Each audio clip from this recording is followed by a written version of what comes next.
We are going to read second chapter of economics, class 9 NCERT book. The name of the chapter is People as Resource. इस chapter में हम लोग को पढ़ना है कि पीपल यानी population of a country, population एक कंट्री का क्या है। दो प्रकार का व्यू इसके बारे में है। कुछ लोग पॉपुलेशन को बर्डन मानते हैं, लायबिलिटी मानते हैं, लेकिन कुछ लोग पॉपुलेशन को रिसोर्स मानते हैं। तो पॉपुलेशन से क्या है, फायदा है कि नुकसान है, हम लोग को यह स्टडी करना है इस चैप्टर में। पहले के समय में पॉपुलेशन को एक बहुत बड़ा बर्डन लोग मानते थे। पॉपुलेशन कंट्रोल करने के ऊपर काफी बल दिया जाता था। हम दो हमारे दो का नारा लगाया गया था। लेकिन अब कॉन्सेप्ट कुछ अलग टाइप का है। अब जो है पॉपुलेशन को एक रिसोर्स समझा जा रहा है, पॉपुलेशन को एक पॉजिटिव फैक्टर समझा जा रहा है।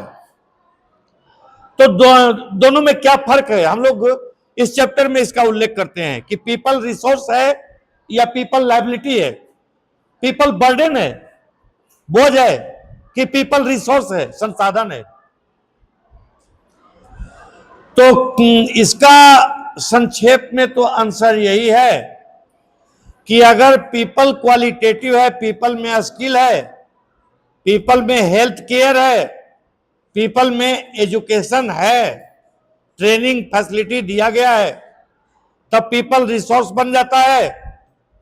जिस देश के पॉपुलेशन को एजुकेशन मिल जाता है, एडिक्वेट एजुकेशन यानी पर्याप्त शिक्षा की प्राप्ति हो जाती है, मेडिकल केयर यानी बीमार हो तो उसका ट्रीटमेंट, तो मेडिकल केयर मिल जाता है अगर आदमी को, और स्किल के लिए ट्रेनिंग, तो ट्रेनिंग अगर मिल जाता है तो आदमी जो है रिसोर्स बन जाता है।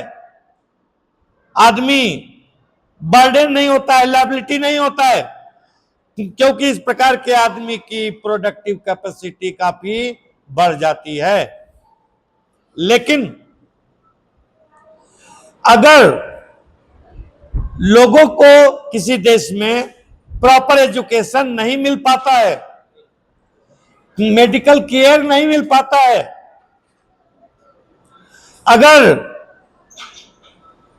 ट्रेनिंग नहीं मिल पाती है जिससे उसका स्किल नहीं डेवलपमेंट हो पाता है, तो ऐसा व्यक्ति जनसंख्या के ऊपर बर्डन होता है, किसी कंट्री के ऊपर बर्डन बन जाता है। इस प्रकार का इलिटरेट पर्सन जिसके पास कोई मेडिकल केयर नहीं है, कोई स्किल नहीं है, ऐसा व्यक्ति बोझ बन जाता है। इस प्रकार का व्यक्ति हेड लोड वर्कर बनता है। इस प्रकार का व्यक्ति रिक्शा पुलर बनता है, ठेला चलाता है, ईटा ढोता है, बालू ढोता है, मिट्टी ढोता है। लेकिन अगर व्यक्ति पढ़ लिख जाता है तो क्वालिटेटिव बन जाता है, उसकी अर्निंग कैपेसिटी बढ़ जाती है, वह रिसोर्स बन जाता है अपने लिए, अपने परिवार के लिए, अपने समाज के लिए, अपने देश के लिए और दुनिया के लिए। क्योंकि एक व्यक्ति अगर कोई रिसोर्स बनता है, कोई बढ़ता है, उसकी आमदनी यानी इनकम बढ़ जाता है, तो इसका क्या परिणाम होता है कि एक आदमी के चलते इनडायरेक्ट रूप से कई लोगों को फायदा होता है ना। अरे एक आदमी का इनकम होगा, ज्यादा इनकम होगा, सफिशिएंट उसका अर्निंग होगा, तो वो पैसे को क्या करेगा, कैद करके रखेगा। पैसा किसी से कैद नहीं होता है। लक्ष्मी बहुत चंचल होती है, लक्ष्मी कभी किसी के पास कैद होकर के नहीं रहती है। आज इसके यहां, कल उसके यहां, परसों उसके यहां घूमते रहती है लक्ष्मी समझे बात को? और इस प्रकार से पैसा अगर किसी आदमी को होगा तो पैसा वो आदमी खर्च करेगा, उस पैसे से उसका घर का बच्चा स्कूल में पढ़ेगा, स्कूल वाले को पैसा मिला, स्कूल में जाएगा तो स्कूल में कितना टीचर क्लर्क चपरासी को मिलेगा। एक आदमी से देखिए फायदा, वो आदमी पेपर खरीदेगा, पेपर वाला को पैसा जाएगा, वो आदमी दूध खरीदेगा, दूध वाला को पैसा चला जाएगा, वो आदमी ऑटो से, रिक्शा से, कार से चलेगा, ऑटो रिक्शा से चलेगा तो ऑटो रिक्शा वाला को पैसा होगा, कार से चलेगा तो कार के मालिक को, ड्राइवर को पैसा होगा, अगर वो बीमार पड़ेगा तो महंगा महंगा ट्रीटमेंट उसका होगा तो उससे डॉक्टर को, हॉस्पिटल को फायदा होगा। आप एक बात गौर कर रहे हैं कि एक आदमी अगर रिसोर्स बन जाता है, अगर उसका इनकम बढ़ जाता है तो उससे कितना आदमी को प्रॉफिट हो रहा है, समझ रहे बात को? एक आदमी अगर क्वालिटेटिव हो जाता है, उसकी अर्निंग कैपेसिटी बढ़ जाती है तो न सिर्फ वो अपने लिए बल्कि परिवार के लिए, पूरे समाज के लिए, पूरे देश के लिए और सभी लोगों के लिए, दूसरे देश के लिए भी, क्योंकि एक देश में अगर इस प्रकार के क्वालिटेटिव लोग रहेंगे तो उस देश में कंजम्पशन अधिक होगा, खपत अधिक होगा, तो दूसरा देश वाला भी अपना माल बेचेगा। क्या बात? जिसे एक मिनट, आज मान लो कि तुम इंटरनेट यूज कर रहे हो, इंटरनेट यूज कर रहे हो, किसको फायदा हो रहा है? यूट्यूब का मालिक कहां बैठा हुआ है? अमेरिका में। अमेरिका में है जी। तुम व्हाट्सएप चला रहे हो, व्हाट्सएप का मालिक कहां बैठा हुआ है? मेटा कंपनी का मालिक अमेरिका में बैठा हुआ है। तो यहां के आदमी के डेवलपमेंट से फायदा अमेरिका को भी हुआ नहीं जी? है? मेटा में कितना आदमी काम करता है? सबको हुआ? यूट्यूब में कितना आदमी काम करता है? फेसबुक में कितना आदमी काम करता है? हर एक प्रकार का चीज इसी प्रकार से। मोबाइल है, आप मोबाइल खरीदे, इसका पार्ट्स बनाने वाला सब चाइना का है, तो चाइना का जितना कंपनी बनाता है उसको फायदा हुआ। तो कहने का मतलब है कि अगर पीपल पढ़ लिख जाएगा, एजुकेटेड हो जाएगा, तो उसकी क्वालिटी बढ़ जाएगी, उसकी अर्निंग कैपेसिटी बढ़ जाएगी, और अर्निंग कैपेसिटी बढ़ जाएगी तो ऐसा व्यक्ति बर्डन नहीं कहलाता है, लायबिलिटी नहीं कहलाता है। जो जानते हैं कि जो आदमी पैसा कमाता है उस आदमी को कोई निगलेक्ट करता है? पैसा कमाने वाले को कोई निगलेक्ट नहीं करता है। जो आदमी निगलेक्ट किसको करता है समाज में? जिसको, जो पैसा नहीं कमाता है, जो बैठा रहता है, उसको कोई पूछने वाला नहीं है। जो आदमी पैसा कमाता है, जिसके पास अर्निंग कैपेसिटी होती है, तो उसको सब कोई पूछता है। अगर आदमी प्रॉपर एजुकेशन ले लेता है, किसी कंट्री का पॉपुलेशन को अगर प्रॉपर एजुकेशन मिल जाता है तो एजुकेटेड पीपल की क्वालिटी बढ़ जाती है, उसकी अर्निंग कैपेसिटी बढ़ जाती है, उसका परचेजिंग पावर बढ़ जाता है। परचेजिंग पावर बढ़ने से क्या हुआ? कई प्रकार का फैक्ट्री चलेगा। तुम्हारे पास पैसा रहेगा तो कभी मोबाइल खरीदोगे, कभी किताब खरीदोगे, कभी कलम खरीदोगे, कभी रसगुल्ला खरीदोगे, कभी समोसा खरीदोगे, कभी जूता खरीदोगे, कभी चप्पल खरीदोगे, कभी रुमाल खरीदोगे। कहने का मतलब है कि जितना प्रकार का प्रोडक्ट्स है सबका तुम कंजम्पशन करोगे। पैसा रहेगा तब तो। पैसा कैसे होगा? ज्यादा अर्निंग से होगा। ज्यादा अर्निंग कैसे होगा? एजुकेशन से होगा, ह्यूमन क्वालिटी के बढ़ने से होगा। तो कहने का मतलब है कि पॉपुलेशन एक इकोनॉमी के लिए एक एसेट है, पूंजी है। पूंजी यानी एसेट किसको कहा जाता है? पूंजी। पूंजी का मतलब होता है that part of wealth which is used for further production. क्या समझे? क्या बोले? एसेट किसको कहा जाता है? पूंजी किसको कहा जाता है? कैपिटल। कैपिटल किसको कहा जाता है? दैट पार्ट ऑफ वेल्थ यानी धन का वो भाग जिसका उपयोग किया जाता है फर्दर प्रोडक्शन में, उसको कहा जाता है कैपिटल यानी एसेट यानी पूंजी। कहने का मतलब है कि अगर हमारे पास अभी 200 रुपया है, ये 200 रुपया में हम 100 रुपया का खरीदेंगे सीड, नेनुआ का, कद्दू का सीड खरीद लिए, करेला का सीड खरीद लिए, ला करके घर के बाहर उसको लगा दिए, और बाकी जो 100 रुपया बचा वो 100 रुपया में दनियामा में जाकर के मछली भात खाए।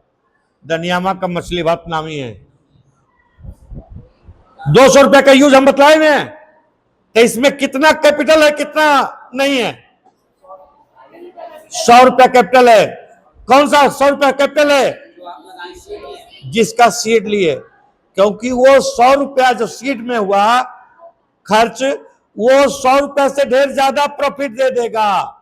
वो जब नेनुआ लगेगा, वो जब कद्दू लगेगा, तो उससे प्रोडक्शन को बेच करके काफी अधिक पैसा कमाया जा सकता है।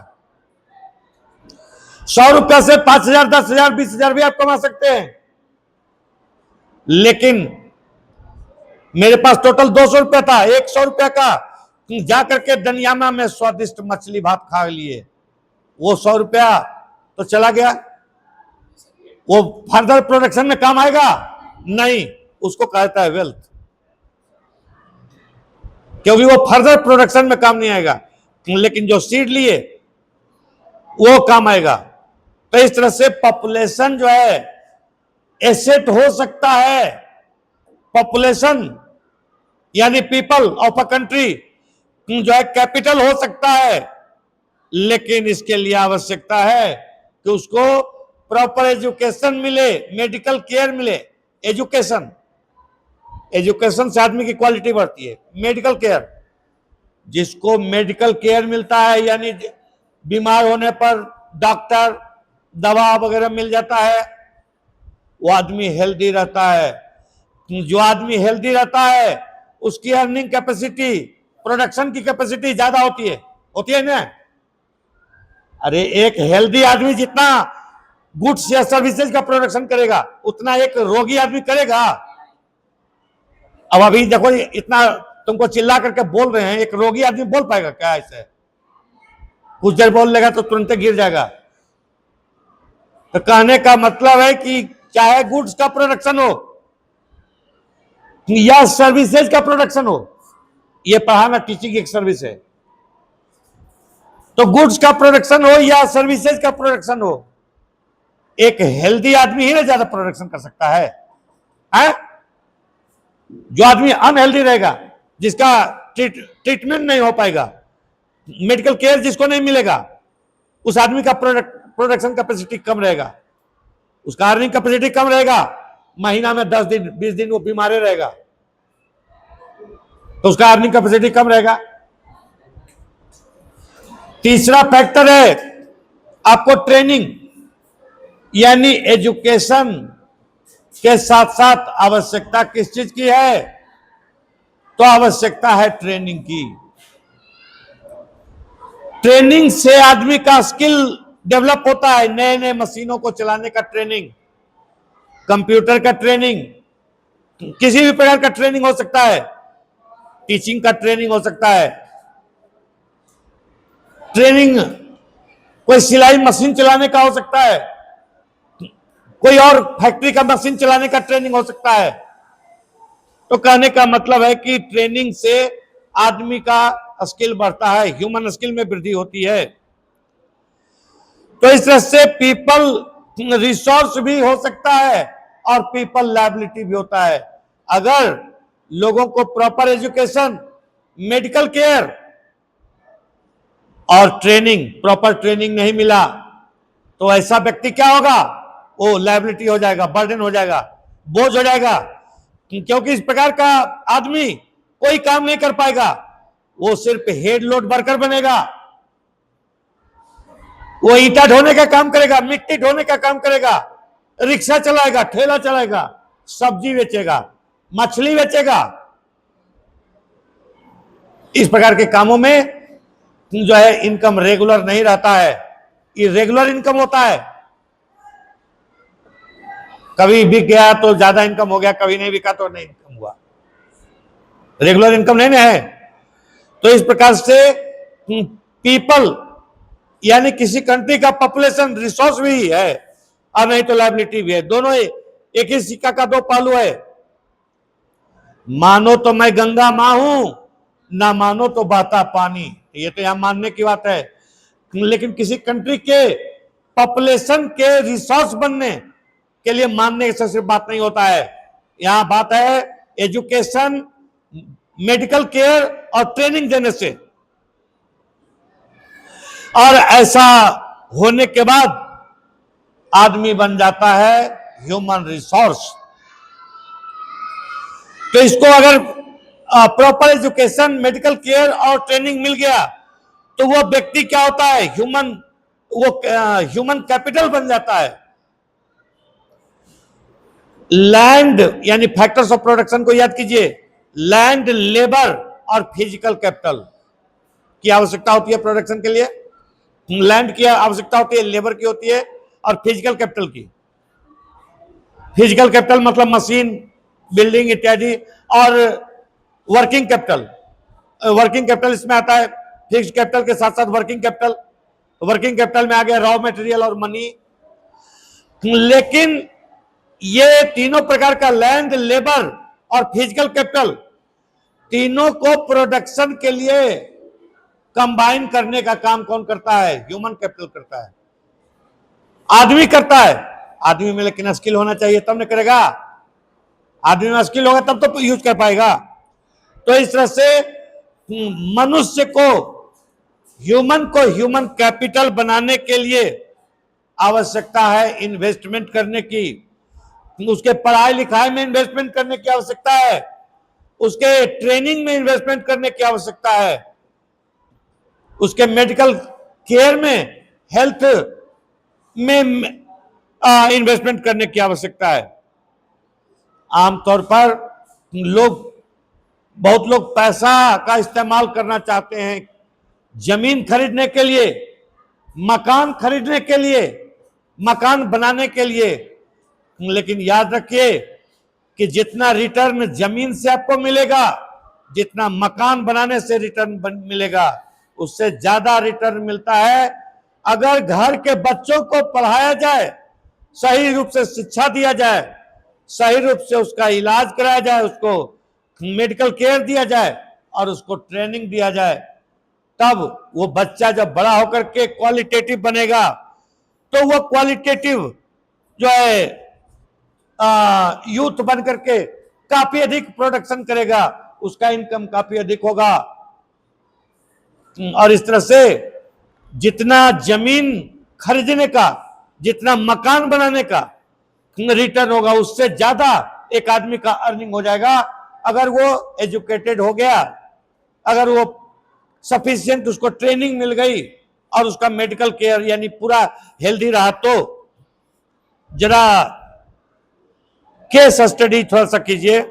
एक स्टोरी है, एक इंडिविजुअल है, इसका नाम है सकल और एक का नाम है विलास। सकल एक का नाम है, एक का विलास। तो एक ही गांव में दोनों रहता है, सकल और विलास। 12 ईयर का बॉय है सकल, तो इसकी मां का नाम है शीला। तो looked after domestic job. His father Buta Chaudhary worked in an agricultural field. तो Sakal helped his mother domestic chores. He also looked after his young brother Jitu. Uncle Shyam had passed matriculation examination but was sitting idle in the house, had no job. Bhuta and Sheila were eager to teach Sakal. तो सकल इसमें जो है उसको सही रूप से शिक्षा दी जाएगी, सही रूप से शिक्षा दी जाएगी तो ये पढ़ लिख करके एक रिसोर्स बन जाएगा, इसकी क्वालिटी बढ़ जाएगी, इसकी वैल्यू बढ़ जाएगी, इसकी अर्निंग कैपेसिटी बढ़ जाएगी। और इस तरह से स्कूल में ज्वाइन किया गया, we soon joined started studying. और सकल जो है एक वोकेशनल कोर्स किया कंप्यूटर का।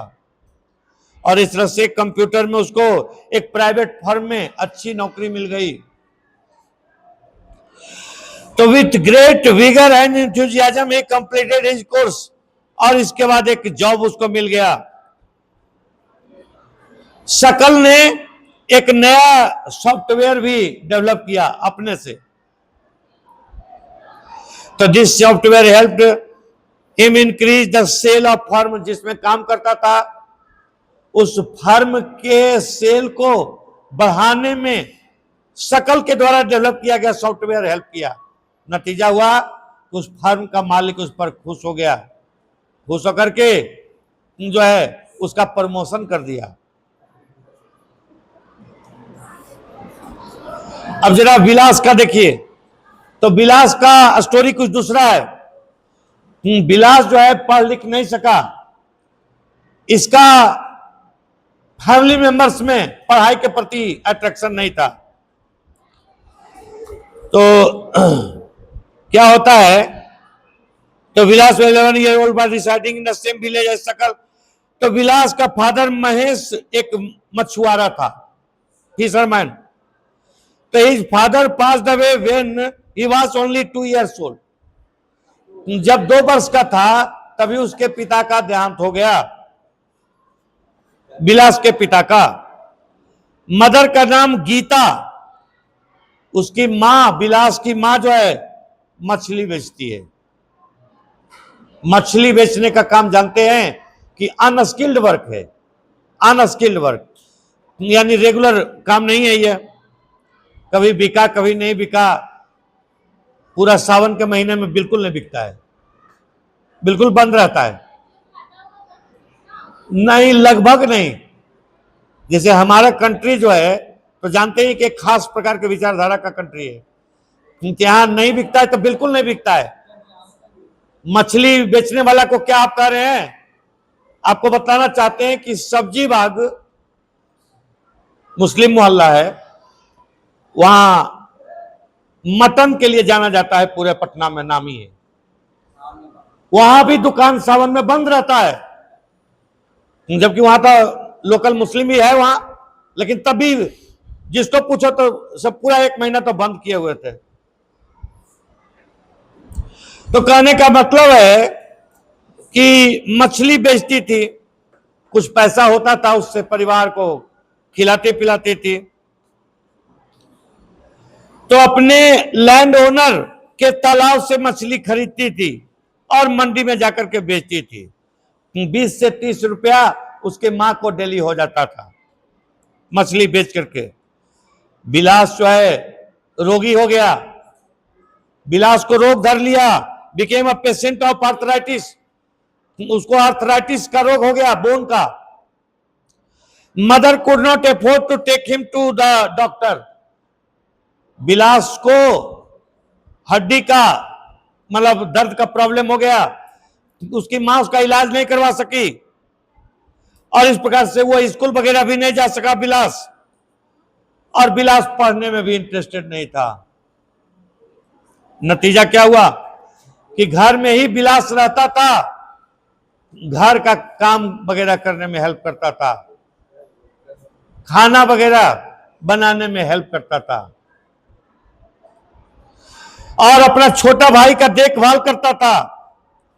तो आफ्टर कुछ समय के बाद क्या होता है कि उसकी मां बीमार पड़ जाती है, और बीमार पड़ जाती है, नतीजा होता है कि उसकी देखभाल नहीं हो पाती है, उसका कोई मेडिकल केयर नहीं हो पाता है, क्योंकि उसकी मां अकेले पैसा कमाती थी तो घर चलता था। अब उसकी मां बीमार पड़ गई, और इस प्रकार से उसकी मां जब नहीं रही तो विलास को खुद मछली बेचना पड़ा। अब वो चला गया मंडी में मछली बेचने के लिए। तो विलास भी कभी पैसा कमाता है। अब ये केस स्टडी सुनने से हम लोग को एक बात का पता चला कि जिस परिवार में एक कोई व्यक्ति पढ़ लिख जाता है, एजुकेटेड बन जाता है, स्किल्ड बन जाता है, जिसका इनकम बढ़ जाता है, वो अपने परिवार के लोगों को भी पढ़ा लिखा देता है। नतीजा क्या होगा उसका परिवार का आदमी भी पढ़ लिख जाएगा, उसका परिवार का आदमी भी पढ़ लिख जाएगा और पढ़ लिख करके उसके परिवार के सभी लोग क्वालिटेटिव हो जाएंगे, सभी लोगों का अर्निंग कैपेसिटी बढ़ जाएगा, सभी लोगों का इनकम बढ़ जाएगा। और फिर जो उसके परिवार का नेक्स्ट जनरेशन का आदमी रहेगा, उसका बेटा बेटी जो रहेगा, वो भी अपना बेटा बेटी को प्रॉपर एजुकेशन देगा, मेडिकल केयर देगा, ट्रेनिंग देगा, उसका बेटा बेटी भी इसी प्रकार से प्रॉपर एजुकेशन, मेडिकल केयर वगैरह मिलेगा। यानी एक आदमी जब रिसोर्स बन जाता है तो क्या होता है, उसका जनरेशन टू जनरेशन आगे बढ़ने लगता है, डेवलप होने लगता है। समझ रहे बात को? एक व्यक्ति जब डेवलप करता है तो उसका जनरेशन टू जनरेशन डेवलपमेंट करने लगता है, क्योंकि जो व्यक्ति खुद एजुकेटेड होकर के जिसका अर्निंग कैपेसिटी बढ़ गया, तो वो अपने घर के बच्चों को, बाल बच्चा को, बेटा बेटी को भी पढ़ाना शुरू कर देता है। उसका बेटा बेटी जब बड़ा होता है तो वो भी अपना बेटा बेटी को पढ़ाना शुरू कर देता है।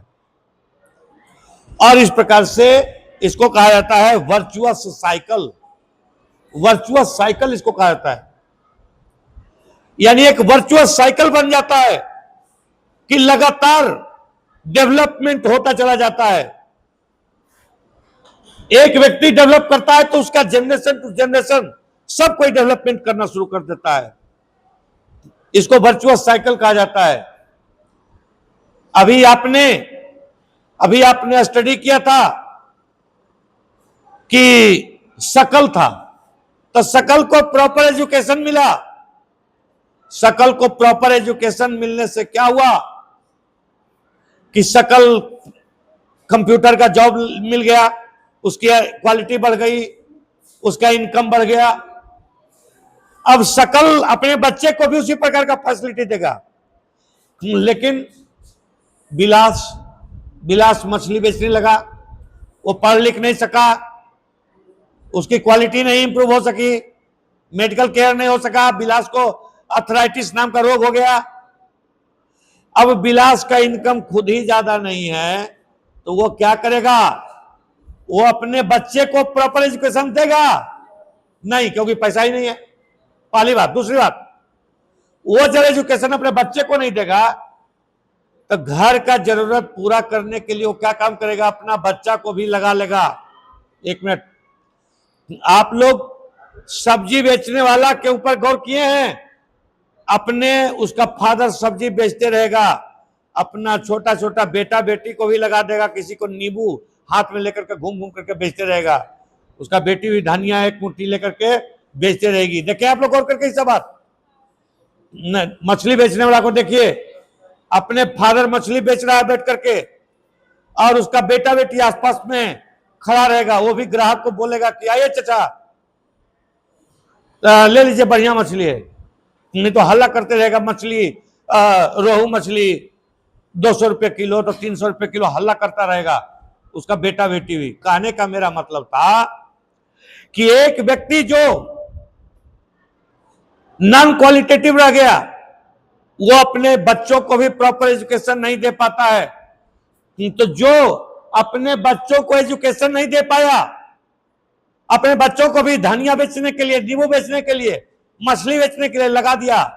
अब आप ये बतलाइए कि बड़ा होकर के वो भी तो वही बनेगा ना, वो भी तो धनिया बेचेगा, नींबू बेचेगा, मछली बेचेगा। और उसका जो बेटा बेटी होगा वो भी अपना बेटा बेटी को उसी काम में लगा देगा, कहेगा कि ये तो हमारा जो है पुश्तैनी धंधा है, तो उसी में लगा देगा। यानी एक जो नॉन क्वालिटेटिव हुआ, जिसका इनकम कम हुआ, उसका बेटा बेटी का भी वही हाल होगा, उसका भी इनकम कम हो जाता है। फिर उसका जब बेटा बेटी पैदा लेगा वो भी इसी प्रकार का नॉन क्वालिटेटिव रह जाएगा, लैक ऑफ एजुकेशन रह जाएगा, लैक ऑफ मेडिकल फैसिलिटी रहेगा, लैक ऑफ ट्रेनिंग फैसिलिटी रहेगा। और नतीजा होगा कि जनरेशन टू जनरेशन उसका इनकम कम होता चला जाएगा। और इसको कहा जाता है विशियस साइकिल। विशियस साइकिल तो इस प्रकार से समाज में दो प्रकार का साइकिल बनता है। एक वर्चुअस साइकिल, जब व्यक्ति पढ़ लिख जाता है, क्वालिटेटिव हो जाता है, डेवलप्ड हो जाता है, अर्निंग कैपेसिटी हाई हो जाती है, परचेजिंग कैपेसिटी हाई हो जाती है, तो वर्चुअस साइकिल बनता है। और जब व्यक्ति नॉन क्वालिटेटिव हो जाता है, अनपढ़ हो जाता है, अशिक्षित हो जाता है, तो विशियस साइकिल बनता है। तो इस तरह से virtuous cycle is thus created, in this case in contrast of vicious cycle में be created by advantage parents. अब देखिए एक एग्जाम्पल है आपको जापान का।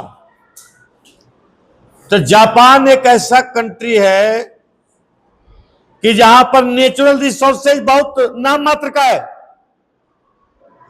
लेकिन फिर भी जापान दुनिया में सबसे डेवलप्ड कंट्रीज में से गिना जाता है। जापान का पर कैपिटा इनकम काफी अधिक है।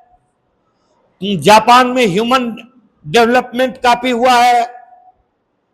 जापान के लोगों में एजुकेशन, मेडिकल केयर इत्यादि काफी अधिक है। पर capita income, standard of living Japan के लोगों का हाई है। एक कंट्री जहां पर नेचुरल रिसोर्सेज उतना नहीं है, तभी वो दूसरे देशों से नेचुरल रिसोर्सेज खरीद करके और इंडस्ट्रियलाइजेशन किया और प्रोडक्शन का काम करता है, और इस तरह से दुनिया में सबसे अमीर देशों की पंक्ति में आकर के खड़ा हो गया। दूसरी तरफ जिन देशों के पास अपार नेचुरल रिसोर्सेज है, उसको कोई पूछने वाला नहीं है। जब बिहार झारखंड का बंटवारा नहीं हुआ था, दोनों राज्य एक था, संयुक्त था, तो झारखंड के लोगों में हुआ कि तमाम प्रकार का नेचुरल रिसोर्सेज हमारे पास है। बिहार में तो है, तो नदी है, बालू है, कुछ है ही नहीं है बिहार में।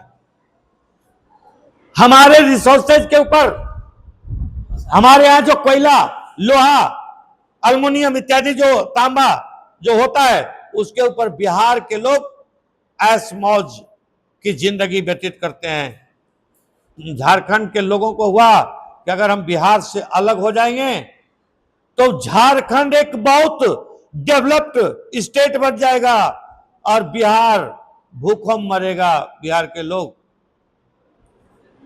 अलग हो गया। लेकिन आपको बार बार बता रहे हैं कि लैंड, लेबर और फिजिकल कैपिटल अपने आप में प्रोडक्शन नहीं करता है। प्रोडक्शन करने के लिए किसका जरूरत होता है? ह्यूमन कैपिटल का, ह्यूमन रिसोर्स का जरूरत होता है। ह्यूमन रिसोर्स के अभाव में अपने आप लैंड, लेबर और फिजिकल कैपिटल प्रोडक्शन नहीं करता है। झारखंड अलग तो हो गया, लेकिन झारखंड की स्थिति में कोई सुधार नहीं आया। झारखंड के लोग जो नारा लगाते थे, एक गाना उन दिनों प्रचलित था कि वो गाना हम सही से नहीं याद आ रहा है, लेकिन उसका यही मीनिंग था कि अब अलग भैले झारखंड, अब खैहा शकरकंद। बिहार के लोगों के लिए कि अब झारखंड अलग हो गया, सब रिसोर्सेज झारखंड में आ गया। अब बिहार के लोगों को कह रहा था, वो लोग गाना गाता था झारखंड में कि अब खैहा शकरकंद, मतलब तुम्हारे पास कुछ नहीं अब रहा। झारखंड के रिसोर्सेज पर बिहार के लोग अमन चैन की बंसी बजा रहे थे। लेकिन क्या हुआ इसका परिणाम? बिहार उससे ज्यादा डेवलप किया, झारखंड का डेवलपमेंट अभी भी नहीं हो सका है। कहने का मतलब है कि रिसोर्सेज सिर्फ लैंड, लेबर, फिजिकल कैपिटल काफी नहीं है, बल्कि ह्यूमन कैपिटल की आवश्यकता है, एंटरप्रेन्योर की आवश्यकता है, उद्यमी की आवश्यकता है, जो लैंड, लेबर और फिजिकल कैपिटल तीनों को मोबिलाइज कर सके, कंबाइन कर सके और उससे प्रोडक्शन का कार्य कर सके। और इसका ज्वलंत उदाहरण जापान भी है। जापान में नेचुरल रिसोर्सेज नहीं है, लेकिन फिर भी जापान ने अन्य देशों से रिसोर्सेज ओन करके, रिसोर्सेज लेकर के जो है उसको डेवलप किया, और जापान दुनिया के सबसे ज्यादा डेवलप्ड कंट्रीज में से एक बन गया। दुनिया में सबसे अधिक per capita income, higher standard of living, higher index human development में जापान का हमेशा रहा। अब इस तरह से पता चलता है कि रिसोर्सेज अपने आप में, नेचुरल रिसोर्सेज अपने आप में सब कुछ नहीं है, उसको यूज करने के लिए आदमी की आवश्यकता है। तो कोई भी धन जो है वो तब तक उपयोगी नहीं है जब तक उसको यूज करने वाला कोई आदमी नहीं है। तो आदमी में क्वालिटी चाहिए, नॉलेज चाहिए, स्किल चाहिए। अब economic activities by men and women, हम लोग को यह स्टडी करना है कि जितना प्रकार का एक्टिविटीज आदमी करता है, टोटल ह्यूमन एक्टिविटीज को दो भागों में डिवाइड किया जा सकता है, इकोनॉमिक एक्टिविटीज और नॉन इकोनॉमिक एक्टिविटीज। तो इकोनॉमिक एक्टिविटीज का तात्पर्य ऐसी एक्टिविटीज से है जिससे अर्निंग होता है, जिससे इनकम होता है। जैसे एक टीचर के द्वारा स्कूल में पढ़ाना, किसान के द्वारा खेती करना, इकोनॉमिक एक्टिविटी हुआ क्योंकि इससे इनकम होता है। एक डॉक्टर के द्वारा हॉस्पिटल में ट्रीटमेंट करना इकोनॉमिक एक्टिविटी का एग्जांपल है। लेकिन किसी लड़की का मंदिर में जाकर के पूजा करना, यह इकोनॉमिक एक्टिविटी है? नहीं है। कोई लेडी जाकर के मंदिर में पूजा कर रही है, यह इकोनॉमिक एक्टिविटी नहीं है, क्योंकि इससे वेल्थ जनरेट नहीं होता है। यह अपना श्रद्धा के लिए, भक्ति के लिए वो कर रही है ऐसा। हाँ, अब जिनका नौकरी है उसके लिए। अब जो पंडित भी मंदिर में, आपने एग्जांपल दिया, तो पंडित भी दो प्रकार के होते हैं। अब जिसे जिनका नौकरी रहता है कि उनको पूजा पाठ करने के बदले चढ़ावा या तनख्वाह मिलता है, तो उनका इकोनॉमिक एक्टिविटी हो गया। चढ़ावा भी मिला तो भी उनको प्रॉफिट है, इनकम होता है। और जिनको तनख्वाह मिलता है, बहुत सारे जो ब्राह्मण होते हैं उनको मंदिर से तनख्वाह मिलता है, तो उनके लिए भी इकोनॉमिक एक्टिविटी हुआ। लेकिन बहुत सारे जो ब्राह्मण लोग होते हैं वो ऐसे भी मंदिर में जाकर के पूजा पाठ करते रहते हैं, अपना व्यक्तिगत श्रद्धा के लिए, व्यक्तिगत ये भक्ति के भाव से। तो व्यक्तिगत रूप से जो जाते हैं तो उनका तो नहीं हुआ इकोनॉमिक एक्टिविटी। लड़का सब जाकर के प्लेग्राउंड में खेल रहा है क्रिकेट, यह इकोनॉमिक एक्टिविटी तो नहीं हुआ। कोई गाना सुन रहा है टेलीविजन पर, मोबाइल पर, यह इकोनॉमिक एक्टिविटी नहीं हुआ। कोई गाना गा रहा है बाथरूम में, अपने रूम में बंद होकर के गाना गा रहा है, इकोनॉमिक एक्टिविटी नहीं हुआ। लेकिन कोई सिंगर है, प्रोफेशनल सिंगर, वो रिकॉर्डिंग करवा रहा है गाना, वो इकोनॉमिक एक्टिविटी हुआ।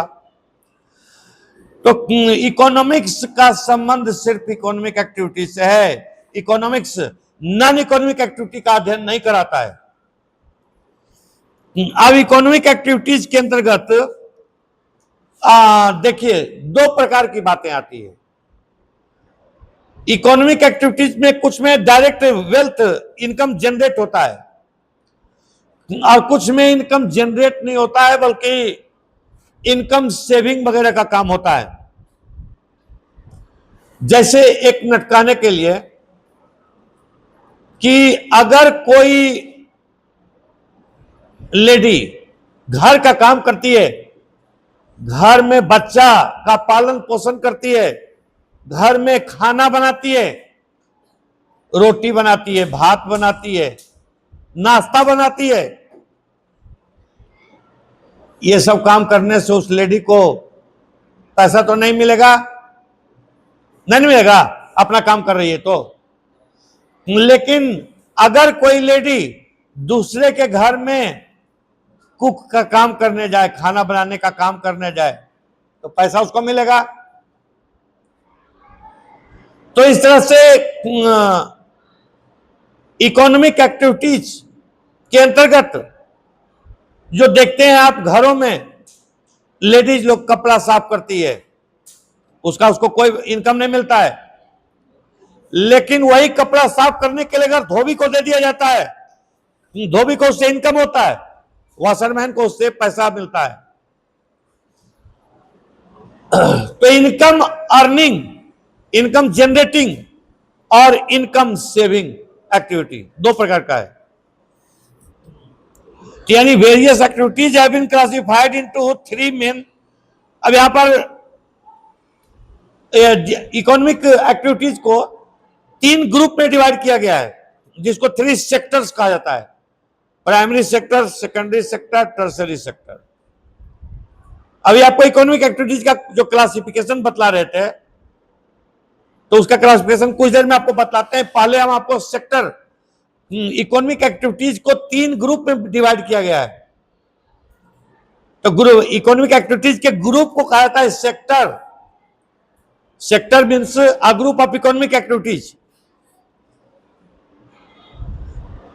तो प्राइमरी सेक्टर का तात्पर्य ऐसे ग्रुप ऑफ इकोनॉमिक एक्टिविटीज से है जिसका संबंध सॉइल, वाटर और नेचुरल रिसोर्सेज से होता है। Soil, water, sunlight, climatic condition, ये सबसे जिस इकोनॉमिक एक्टिविटी का संबंध होता है, उसको प्राइमरी एक्टिविटी कहा जाता है। प्राइमरी एक्टिविटीज के ग्रुप को प्राइमरी सेक्टर कहा जाता है। सेक्टर मतलब group of economic activities. Primary sector के अंतर्गत कौन कौन सा इकोनॉमिक एक्टिविटी आएगा? Agriculture, animal husbandry, fishing, dairy farming, forestry, mining, ये सभी जो एक्टिविटीज है, इसमें सॉइल का, वाटर का, सनलाइट का इत्यादि का यूज होता है, क्लाइमेटिक कंडीशन का। ये इस कारण से all these economic activities are called primary activities and the group of such economic activities is known as primary sector. दूसरा है कि प्राइमरी सेक्टर में जब इकोनॉमिक एक्टिविटी परफॉर्म होता है, जब भी कोई इकोनॉमिक एक्टिविटी परफॉर्म होगा, तो या तो गुड्स का प्रोडक्शन होगा या सर्विसेज का प्रोडक्शन होगा। क्या चीज का प्रोडक्शन होगा? हाँ, जब भी इकोनॉमिक एक्टिविटी परफॉर्म होगा तो या तो गुड्स का प्रोडक्शन यानी वस्तुओं का उत्पादन होगा, नहीं तो सर्विसेज का प्रोडक्शन होगा, सेवाओं का उत्पादन। तो कहने का मतलब है कि गुड्स का प्रोडक्शन होगा। अगर प्राइमरी सेक्टर में इकोनॉमिक एक्टिविटीज हुआ है तो ऐसे प्रोडक्ट्स को प्राइमरी प्रोडक्ट्स कहा जाता है। जैसे प्राइमरी सेक्टर का इकोनॉमिक एक्टिविटी हुआ एग्रीकल्चर। एग्रीकल्चर हुआ, मान लिया धान की खेती, उससे उत्पन्न हुआ धान, तो धान क्या हुआ? प्राइमरी प्रोडक्ट हुआ ना, प्राइमरी प्रोडक्ट। जैसे फिशिंग हुआ, फिशिंग में मछली का प्रोडक्शन हुआ, मछली हुआ प्राइमरी प्रोडक्ट। माइनिंग, सोना का खान है, उससे सोना निकाला गया, तो सोना हुआ प्राइमरी प्रोडक्ट। लेकिन प्राइमरी प्रोडक्ट में यूटिलिटी इंक्रीज करने के लिए मैनुअली यानी हाथों की सहायता से या with the help of machines जब प्राइमरी प्रोडक्ट्स को मॉडिफाई कर दिया जाता है, जब उसके रूप में परिवर्तन कर दिया जाता है, तब इस प्रकार के इकोनॉमिक एक्टिविटी को कहा जाता है सेकेंडरी एक्टिविटी। और group of secondary economic activities को कहा जाता है सेकेंडरी सेक्टर। सेकेंडरी सेक्टर का तात्पर्य मैन्युफैक्चरिंग सेक्टर से है, जिसके अंतर्गत मुख्य रूप से मशीनों की सहायता से विभिन्न प्रकार की वस्तुओं का उत्पादन होता है।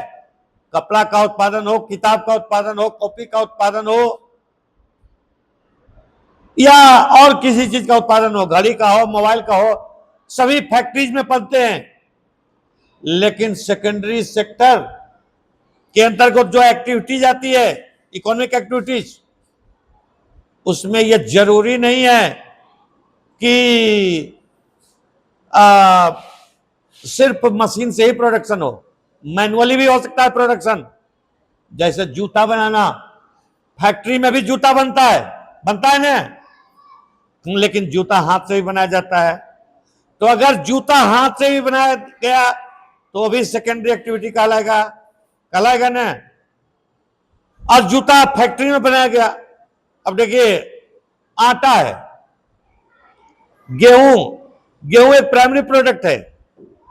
गेहूं का यूटिलिटी यानी उपयोगिता बढ़ाने के लिए गेहूं को कन्वर्ट कर दिए आटा में, फ्लोर, और आटा का रूप परिवर्तित कर दिए। आटा को मैनुअली बदल दिए रोटी में, यानी चपाती इंग्लिश में बोलते हैं। आटा से बना दिए रोटी यानी चपाती। तो आटा की उपयोगिता बढ़ गई चपाती बनने के बाद, और उसको फैक्ट्री में भी आप बना सकते हैं ब्रेड। वही आटा को फैक्ट्री में दे दिया जाएगा तो उससे ब्रेड बन जाएगा। अब तो ऐसा मशीन आ गया है जो आटा से रोटी भी बना देता है। मशीन आ गया है रोटी बनाने वाला भी, जो लाखों रोटी बना करके रख देता है केले का मशीन। ऐसा मशीन अब आ गया है। आम आदमी काहे के लिए खरीदेगा उसको? जहां पर लाखों आदमी के खाने का चल रहा है लंगर भोज, वही ना वो मशीन रहेगा जी। है रोटी बनता है मशीन में, तो नहीं बनाने आता है तो वैसा भी मशीन मिलता है, जो छोटा मोटा 2-4-10 रोटी बनाने वाला भी मशीन बिकता है। लेकिन हम जिस मशीन का चर्चा कर रहे हैं वो मशीन लाखों रोटी बनाता है। छोटा भी मिलता है, बड़ा भी मिलता है। तो छोटा तो मान लिया कि किसी प्रकार आविष्कार कर दिया, वो मान लिया, लेकिन जहां लाखों आदमी को खिला रहा है मशीन रोटी बना करके, एक बहुत बड़ी बात है ना जी। खैर, तो प्राइमरी प्रोडक्ट्स का यूटिलिटी जब मैनुअली यानी हाथ से या बाई मशीन उसको मॉडिफाई कर दिया जाता है, तो इस प्रकार के एक्टिविटी को कहा जाता है सेकेंडरी एक्टिविटी।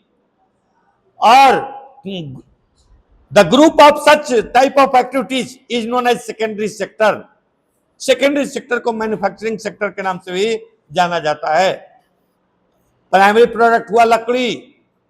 लकड़ी से फर्नीचर बना दिया गया, कुर्सी, टेबल, पलंग, दीवान पलंग, सोफा बना दिया गया। ये सभी सेकेंडरी इकोनॉमिक एक्टिविटी है। ये हाथ से ही ज्यादातर होता है। अभी जो बतलाया कुर्सी, टेबल इत्यादि बनाने का काम ज्यादातर हाथ से होता है। हालांकि आजकल आ गया है फैक्ट्री का भी कुर्सी टेबल, प्लास्टिक का होता है, फैक्ट्री से बन जाता है। खैर, और तीसरा टाइप का जो third group of economic activities है वो है टर्सरी सेक्टर। टर्सरी सेक्टर का मतलब सपोर्ट सर्विसेज, मतलब ऐसे ग्रुप ऑफ इकोनॉमिक एक्टिविटीज जो प्राइमरी एक्टिविटीज और सेकेंडरी एक्टिविटीज को जोड़ने का काम करता है, दोनों को हेल्प करने का काम करता है। जैसे transportation, communication, insurance, medical services, teaching, ये सब इसके अंतर्गत आता है। तो जब भी प्राइमरी एक्टिविटी होगा या सेकेंडरी एक्टिविटी होगा तो इसमें आवश्यकता होगी ट्रांसपोर्टेशन की, कम्युनिकेशन की, मोबाइल की, टेलीफोन की, व्हीकल की, गाड़ियों की आवश्यकता होगी। बैंकिंग यानी लोन लेने देने की आवश्यकता होगी, इंश्योरेंस की आवश्यकता होगी। तो ये सभी जो है trade, banking, insurance, medical services, teaching services, सब जो है टर्सरी एक्टिविटीज कहलाता है, और इस प्रकार के ग्रुप को टर्सरी सेक्टर कहा जाता है। अब फिर से आते हैं उस टॉपिक के ऊपर। आपको बता रहे थे कि इकोनॉमिक एक्टिविटीज के अंतर्गत हमारा समाज का इस प्रकार के ढांचा है, इस प्रकार का कि जितना पैसा कमाने वाला काम है वो मर्द जाति ने अपना रखा है। पैसा कमाने वाला काम मर्द अपने हाथ में रखा है, और जिस काम में पैसा नहीं होता है वो काम औरतों को दे दिया है। जैसे कि मर्द बाहर में काम करता है, नौकरी करता है, खेती करता है, पशुपालन करता है, इसमें उसको इनकम होती है। औरत घर में डोमेस्टिक एक्टिविटीज को परफॉर्म करती है, कपड़ा साफ करती है, खाना बनाती है, घर की सफाई करती है, इसमें औरत को पैसा नहीं मिलता है। तो इस तरह से जो नॉन प्रोडक्टिव एक्टिविटीज होता है, जिसमें इनकम नहीं होता है, वो काम ट्रेडिशनली हमारे पूर्वजों से ही चली आ रही है परंपरा, वो काम स्त्रियों को दे दिया गया है। सिर्फ इंडिया की बात नहीं है, पूरे दुनिया का बात है, पूरे वर्ल्ड भर में यही होता है मिला जुला करके। लेकिन वही काम अगर पैसा के लिए करना रहता है तो वो काम पुरुष करने लगता है। जैसे एक मिनट एक एग्जांपल, घरेलू कार्य के अंतर्गत मर्द जाति के लिए, पुरुष जाति के लिए जो सबसे डिफिकल्ट काम होता है वो है रोटी बनाना। पुरुष जाति को ये प्राकृतिक श्राप रहता है कि रोटी नहीं बन पाता है उससे आमतौर पर। अब ऐसे कितना पुरुष भी है जो कहने के लिए पुरुष रहता है, उसमें गुण रहता है सब नारी का, तो उसका तो बात हम नहीं कर रहे हैं, उसका हम बात नहीं कर रहे हैं। लेकिन जनरली 95% से ज्यादा पुरुष में देखिएगा कि रोटी नहीं बनाने आता है, तो रोटी बनाती है सिर्फ लेडीज। और वही रोटी जब होटल में बनाने की बात आएगी, तो होटल में रोटी बनाने वाले को पैसा मिलता है, तनख्वाह मिलेगा ना जी। तो जब होटल में रोटी बनाने की बात आएगी तो वो रोटी कौन बनाएगा? हाँ, लड़का बनाएगा, पुरुष बनाएगा, वहां लड़की नहीं बनाएगी। इसका मतलब है कि जो इनकम जनरेटिंग एक्टिविटी रहता है वो पुरुष अपने करना चाहता है, जो नॉन इनकम वाला काम रहता है तो उसको औरतों को दे देता है। तो इस तरह से इकोनॉमिक एक्टिविटीज का दो पार्ट है, एक को कहा जाता है मार्केटिंग एक्टिविटीज और दूसरे को कहा जाता है नॉन मार्केटिंग एक्टिविटीज। तो मार्केट एक्टिविटीज का तात्पर्य ऐसे एक्टिविटीज से है जिससे कुछ रिम्यूनरेशन मिलता है, यानी कुछ इनकम मिलता है, उसका कुछ सैलरी मिलता है, वेजेज मिलता है, इसको मार्केट एक्टिविटीज कहा जाता है। जो आदमी करने वाला रहता है मार्केट एक्टिविटी, उसको पैसा मिलता है, उसके बदले इनकम होता है, सैलरी मिलती है या वेजेज मिलता है। लेकिन नॉन मार्केट एक्टिविटीज का तात्पर्य ऐसे एक्टिविटीज से है जिसको परफॉर्म करने के बाद पैसा नहीं मिलता है, जिसके अंतर्गत आया लेडीज के द्वारा हाउस होल्ड एक्टिविटीज। एक लेडीज घर में खाना बनाती है, कपड़ा साफ करती है, घर में झाड़ू लगाती है, घर में पोछा लगाती है, ये सभी एक्टिविटीज जो है, या अपने बच्चा को ही पढ़ाती है, ये सभी एक्टिविटीज में पैसा नहीं मिलता है। इस कारण से ये सभी एक्टिविटी नॉन मार्केट एक्टिविटीज के अंतर्गत आते हैं। हाँ, पैसा बचता है, इनकम सेविंग एक्टिविटी है ये, क्योंकि अगर आप खुद नहीं, किसी के घर में लेडी खुद नहीं बना सकती है या बना पाएगी किसी कारण से, जैसे सर्विस कर रही है, वो क्या करेगी? दूसरा को रखेगी, दूसरे लेडी को रखेगी इस काम के लिए, दूसरा लेडी को उसको पैसा देना पड़ेगा, तो वही काम के लिए दूसरा लेडी को पैसा मिलेगा, लेकिन वही लेडी अपने घर में काम करेगी तो उसको पैसा नहीं मिलेगा। दूसरी तरफ अभी आप स्टडी कर रहे थे कि पीपल रिसोर्स का, तो एजुकेशन मिलने के बाद, मेडिकल केयर मिलने के बाद, ट्रेनिंग मिलने के बाद आदमी लायबिलिटी नहीं, बर्डन नहीं, रिसोर्स बन जाता है। तो ये रिसोर्स खाली पुरुष से नहीं बनता है, ये लेडीज भी बनती है। अगर एजुकेशन मिल गया तो लेडीज भी तो रिसोर्स बन जाएगी। वेस्टर्न कंट्रीज में, जो डेवलप्ड कंट्रीज हैं, वहां पुरुष और स्त्री दोनों पढ़े लिखे होते हैं। वहां स्त्री भी बाहर काम करते रहती है, तो सवाल है कि वहां घर का खाना कौन बनाएगा? नौकर। वेस्टर्न कंट्रीज जो है वहां मैनुअल कंट्रीज नहीं होता है, वहां आदमी उतना नहीं होता है, वहां नौकर और दाई नहीं मिलता है। तो फिर घर का खाना कौन बनाएगा? कोई नहीं बनाएगा, घर का खाना ही नहीं बनेगा। वाइफ हस्बैंड दोनों जब आएगा ना, तो उधर से ब्रेड, फैक्ट्री का बना हुआ ब्रेड खरीद करके आएगा, अंडा वगैरह का आमलेट वगैरह खरीद करके लाएगा, आपको पिज्जा खरीद करके लाएगा, बर्गर खरीद करके लाएगा, उसी को खा लेगा और सो जाएगा। समझे? इस प्रकार से खाना नहीं बनेगा जिस प्रकार का आप देख रहे हैं इंडिया में कि हर एक घर में शाम हो गया तो खाना बनना शुरू हो गया, बन गया, सब आया तो आराम से खाया।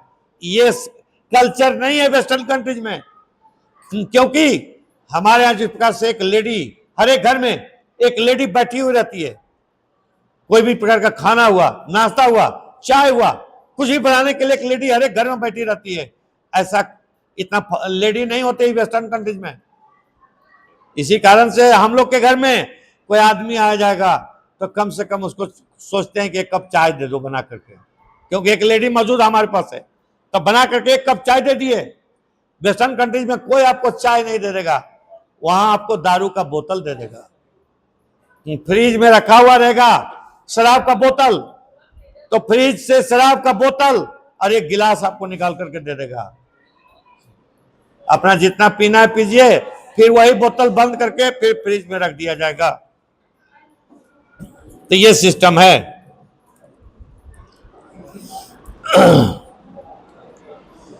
तो इस तरह से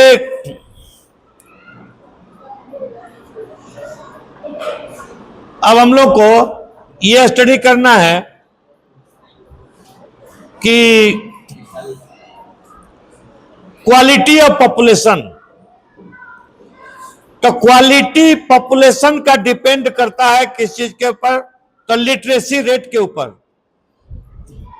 हेल्थ ऑफ पर्सन के ऊपर। लोगों का हेल्थ कैसा है, लिटरेसी रेट कैसा है किसी कंट्री में,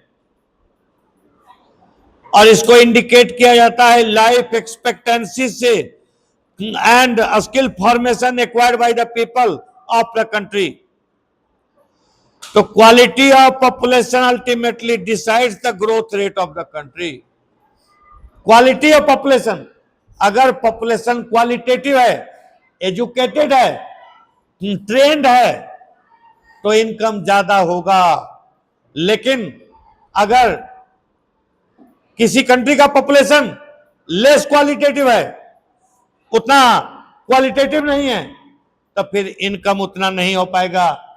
और इस कारण से अगर अमेरिका को आप देख रहे हैं तो उसका जीडीपी इतना शक्तिशाली होता है, तो जीडीपी इतना ह्यूज है, उसका कारण है कि वहां के सभी लोग पढ़े लिखे हैं, सभी लोग अर्निंग में भाग लेते हैं, वहां के लोगों का स्टैंडर्ड ऑफ लिविंग काफी हाई है, इनकम काफी अधिक है, पर कैपिटा इनकम काफी हाई है,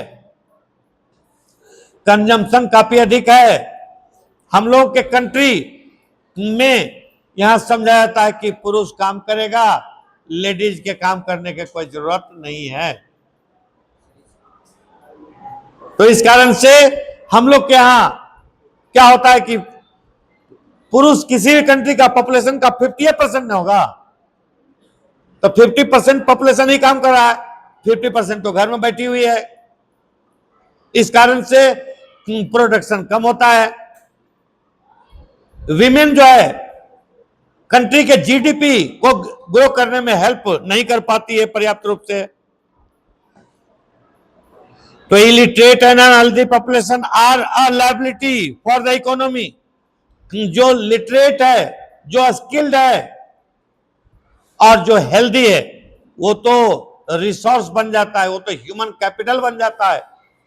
लेकिन जो इलिटरेट है, अशिक्षित है, जो अनहेल्दी है, ऐसा लोग किसी देश के लिए बोझ होता है।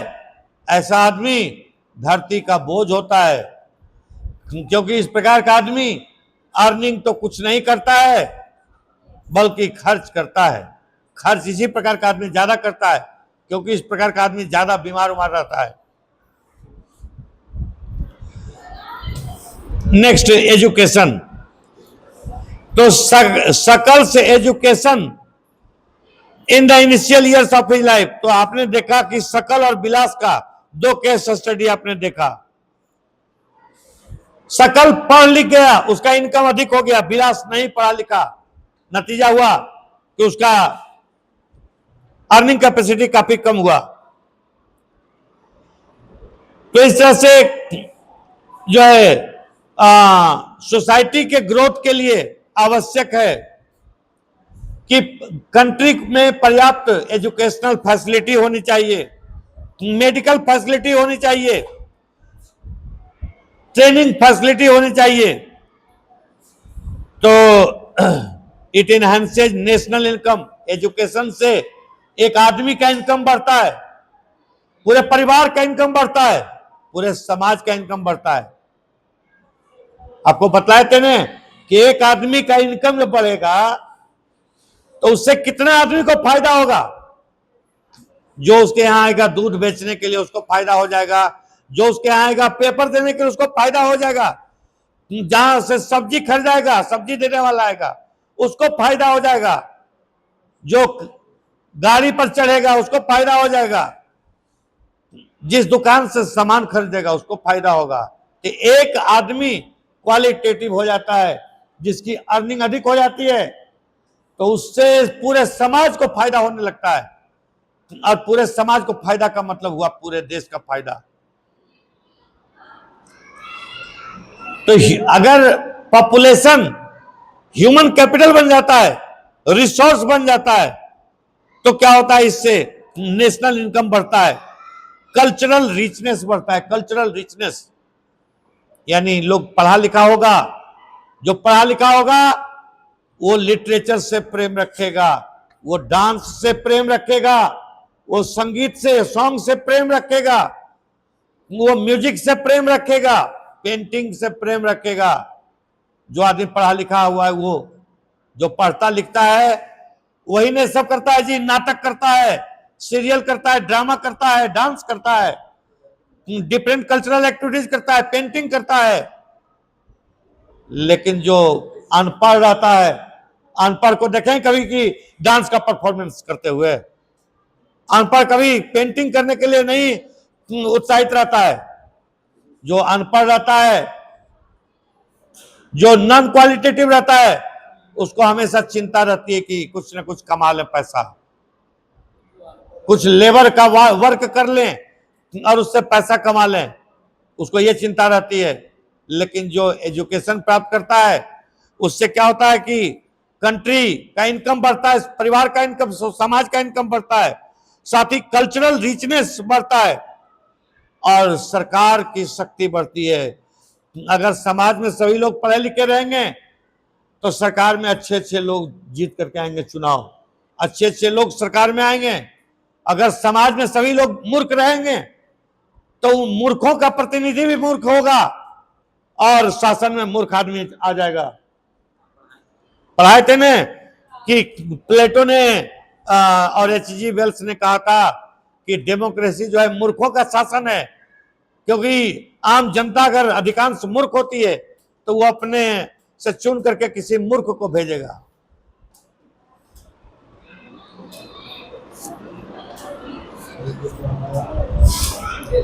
तो इस तरह से गवर्नमेंट के लिए आवश्यक है कि स्कूल की फैसिलिटी क्रिएट करने के लिए, ट्रेनिंग फैसिलिटी लोगों को देने के लिए, मेडिकल केयर देने के लिए, जिससे कि डेवलपमेंट का काम हो सके, आम जनता उसका फायदा उठा सके।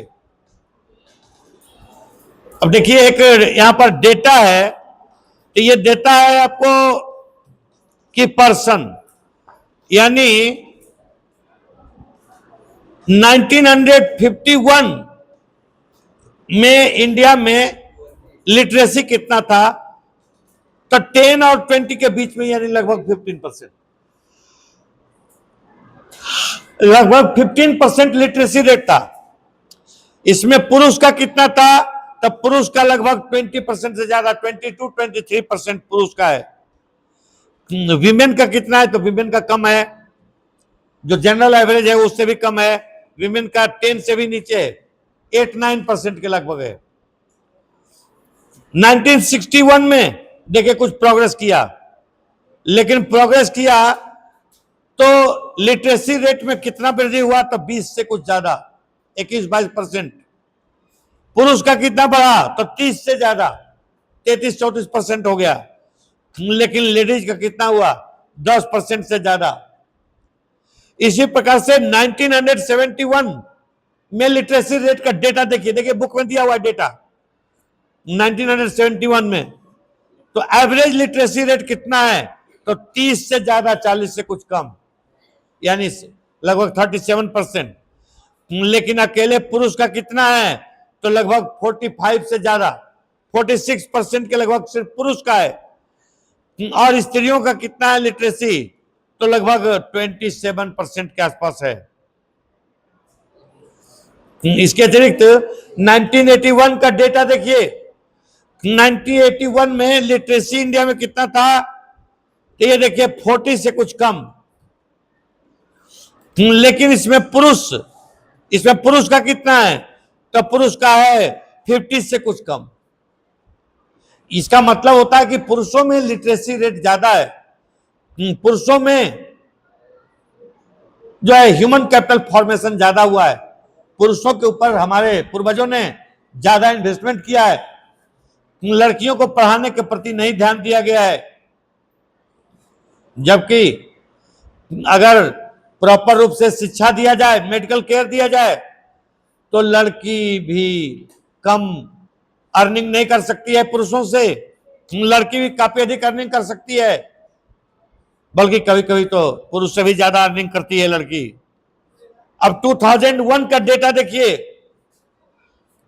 2001 में भी एवरेज जो आपको लिटरेसी रेट है वो है 50% से ज्यादा, लेकिन पुरुष का मेन का लिटरेसी रेट कितना है, 60 से ज्यादा, लेकिन लेडीज का कितना है, तो 50 से कम है।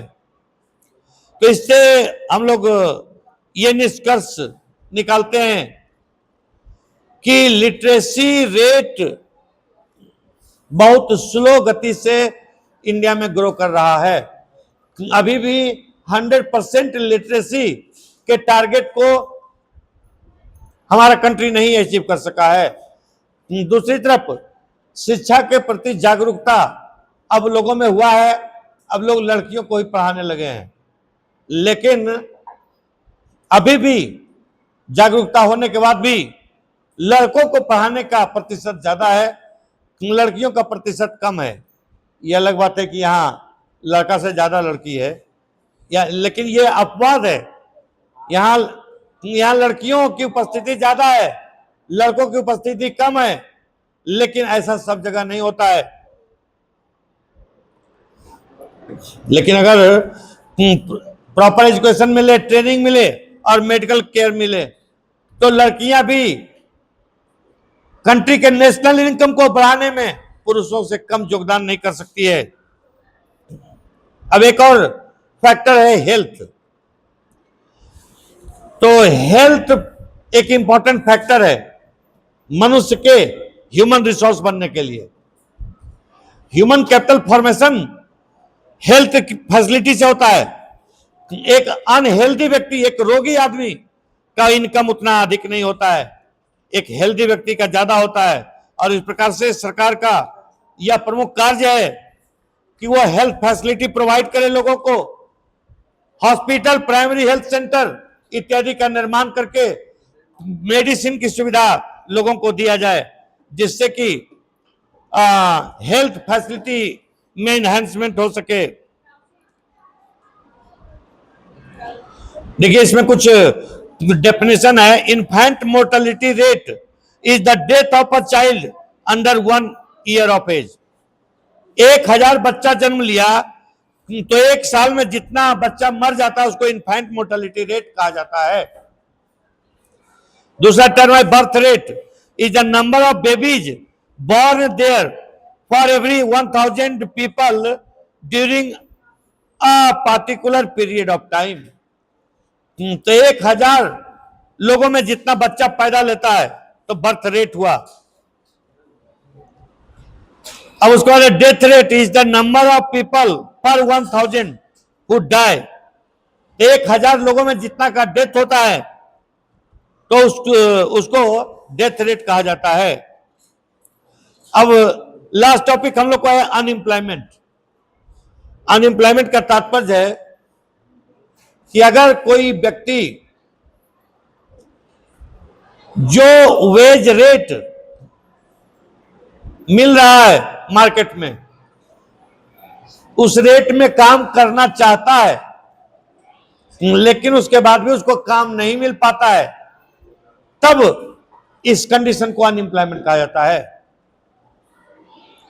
यानी मार्केट का जो वेज रेट है, मजदूरी की जो दर है या जो सैलरी है, और उस रेट में अगर कोई व्यक्ति काम खोजता है उसको काम नहीं मिल पाता है, तब इस कंडीशन को अनएम्प्लॉयमेंट कहा जाता है। इसका यह मतलब नहीं हुआ कि तुम मैट्रिक पास कर गए या ग्रेजुएशन पास कर गए और उसके बाद कहोगे कि हमको कलेक्टर का नौकरी मिलेगा तब करेंगे, और नहीं तो अनएम्प्लॉयड है। ये गलत हुआ। तुमको जो भी नौकरी कर सकते हो जिस काम को, और उस काम में जितना तनख्वाह मिलता है उतना ही तुमको मिलेगा। उतना में अगर तुम करना चाहते हो तब भी तुमको कोई नहीं रखता है, हटा देता है, तब अनएम्प्लॉयमेंट हुआ। तो ये हुआ अनएम्प्लॉयमेंट। डेवलपिंग कंट्रीज में पॉपुलेशन अधिक होता है और जॉब कम होता है, इसलिए अनएम्प्लॉयमेंट की समस्या होती है।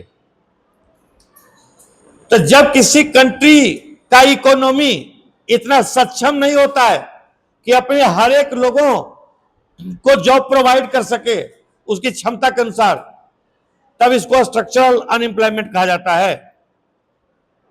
दूसरा है seasonal. Structural unemployment mainly developing countries में, बैकवर्ड कंट्रीज में होता है।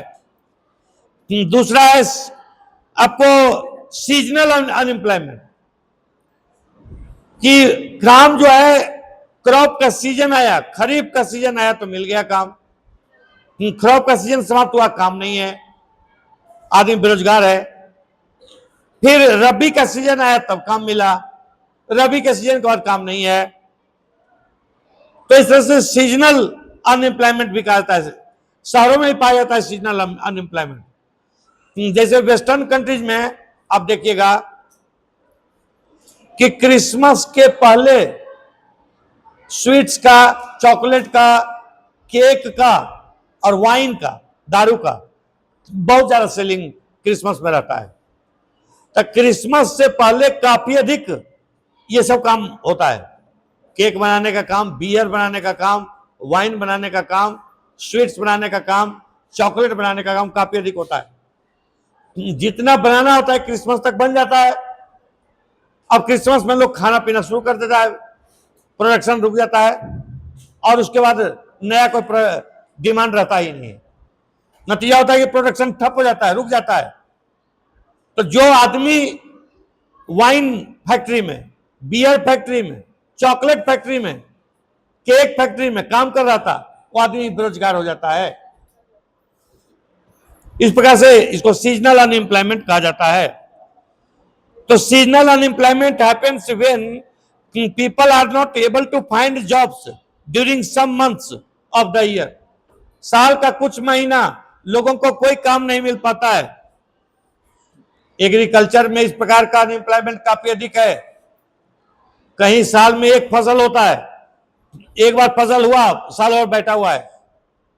कहीं साल में 2 फसल होता है, तो दोनों फसल के टाइम में काम मिला, बाकी बैठा हुआ है, बैठ करके ताश खेल रहा है कि कोई काम नहीं हमारे पास है। तो सिर्फ बीजी सीजन में, यानी सोइंग बीज बोने का टाइम, हार्वेस्टिंग फसल काटने का काम, वीडिंग यानी जो वीड्स है, खरपतवार है, ये सबको निकालने का काम, और थ्रेसिंग जो हार्वेस्टेड आया है उससे ग्रेन निकालने का काम, ये सब जब तक काम होता है तभी तक काम मिलता है देहात में आपको, एग्रीकल्चर सेक्टर में। और बाकी दिन किसान बैठे रहते हैं, अनएम्प्लॉयड रहते हैं। तो इसको कहता है सीजनल अनएम्प्लॉयमेंट, डिस्गाइज्ड अनएम्प्लॉयमेंट।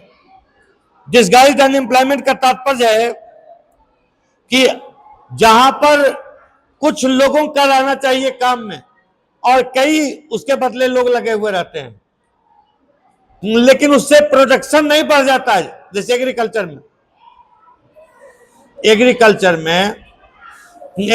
का प्रोडक्शन आपको मुश्किल से 15% से अधिक जीडीपी में कंट्रीब्यूशन है एग्रीकल्चर का, लेकिन इसमें 60% से ज्यादा लोग लगे हुए रहते हैं। तो शेष लोग अनएम्प्लॉयड हैं। दिखाई पड़ता है कि ये लोग काम कर रहे हैं, लेकिन एक्चुअली ये लोग अनएम्प्लॉयड रहते हैं। इसको डिस्गाइज्ड अनएम्प्लॉयमेंट के नाम से जाना जाता है।